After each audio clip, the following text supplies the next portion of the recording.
In your experience looking for money-saving grocery shopping tips, I'm sure you have heard some of the same common ones over and over and over again. And I'm sure you've had to stop at a tip or two and ask yourself, does that even make sense? Is that doable? Is it true? Over the years, I have heard some grocery shopping tips, but when I tried to use them, they just didn't quite hold up, or they were missing some key instructions that would actually make them useful. So in this video, we're just going to unpack a few of these common notions about how to save on groceries that might need a little bit of an adjustment or a whole reality check. And the first tip is to buy generic. Now, I will buy a generic brand or a store brand in a heartbeat, if in fact it has the lowest price per unit. And this is one of those tips that serves as a decent rule of thumb, but you have to compare those prices. Don't just assume that the generic is always the lowest price version on the shelf. This can be true for cereal, pasta, snacks. I always make sure I allow a little extra time either before I go to the supermarket to check online or while I'm at the supermarket to do those price comparisons. Because if you only always buy the generic brand without looking at other brands to see if maybe they're on sale, then you might not be saving as much as you could be. And when it comes to cereal, I usually only end up buying the store brand when none of the name brand cereals I like are on sale. And that's because when they are on sale, the price per unit is almost always less than the price of the store brand cereal. So the bottom line is generic is just not always the cheapest. The next tip is avoid the middle of the store for most items. Now, the idea is to stick to the store's perimeter for your fresh produce, which for most stores is the section you're in when you enter the store. And then the back walls are usually your fish and your meat. And then maybe your last aisle has the dairy. So you're just staying in the outer lanes of the store, the perimeter, to avoid the processed snacks and convenience foods in the middle aisles that tend to be pricier and less healthy.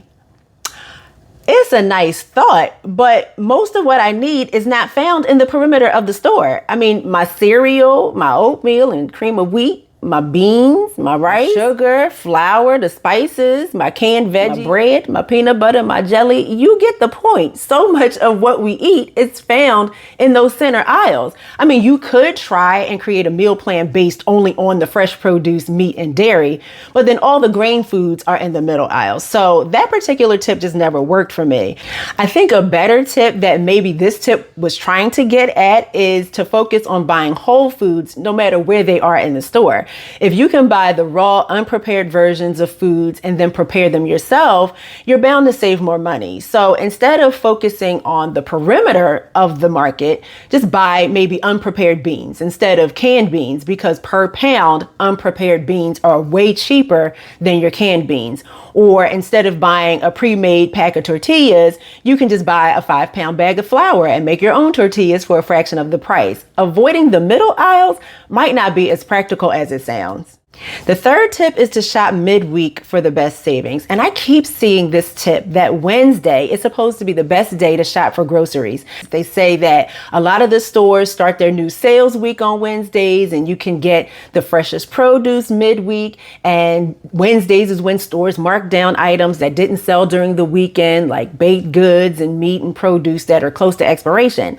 I'm trying to figure out where this magical Wednesday is. When I first heard this tip a few years ago, I remember I got up early on a Wednesday, all ready to get my best grocery deals. And when I went to the produce section, there was this lonely little broccoli bunch just staring up at me weeping. And where the lettuce was, it was just a few little scraggly leaf balls that nobody wanted. So I tried again on a Wednesday evening.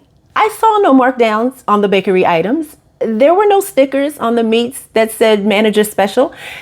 It was then that I realized I needed to find out the best days to shop at my specific supermarket. And there were a few ways to do this. So first of all, you look at the store circular to find out what your store's sales cycle is. And at my store, the sales always run from Sunday to Saturday, which means that Sunday is the best day for me to get first pick at the sale items before everybody else comes to stock up.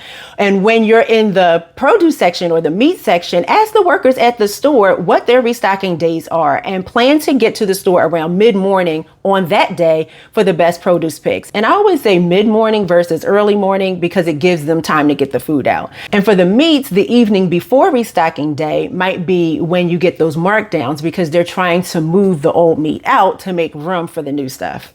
The fourth tip is a decent rule of thumb, but doesn't apply to everything all the time, and that's avoiding prepackaged foods. So for a lot of things, this is a good tip. For instance, lettuce. Whenever I have purchased the prepackaged, pre-washed shredded lettuce and salad mixes, they're convenient, but they do not last at all. If they're not eaten within 2 days, they're just brown trash. I have learned that a good head of lettuce with tightly packed leaves that's firm when you squish it, that doesn't have wilted or slimy looking leaves or that brown rust trailing out to the leaves, that kind of head of lettuce can last for almost 2 weeks. Just pop the root off and store the lettuce in a zip top bag and then rinse the leaves off as you need them. And then you can shred it up for tacos or use the leaves whole for salads or on sandwiches. And sometimes the head of lettuce and the salad bag might have the same final price, but you get a lot more usable lettuce when you just buy the head. However, underneath the same tip of avoiding prepackaged foods, people often say to buy block cheese because it's cheaper than prepackaged shredded cheese. I just have not found this to be true. First of all, in the market where I shop, the block cheese and the shredded cheese tend to be about the same price. Either they're exactly the same price, or every once in a while, the shredded cheese might be 10 cents more.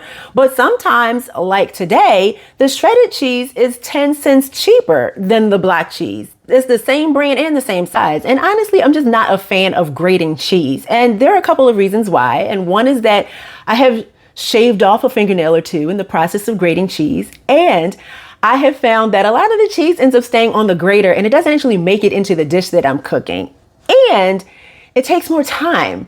And if there's no real cost savings, then there's no reason for me to spend my time doing that. And this last tip is a good tip, but it doesn't work without some additional information, and that is to buy produce in season.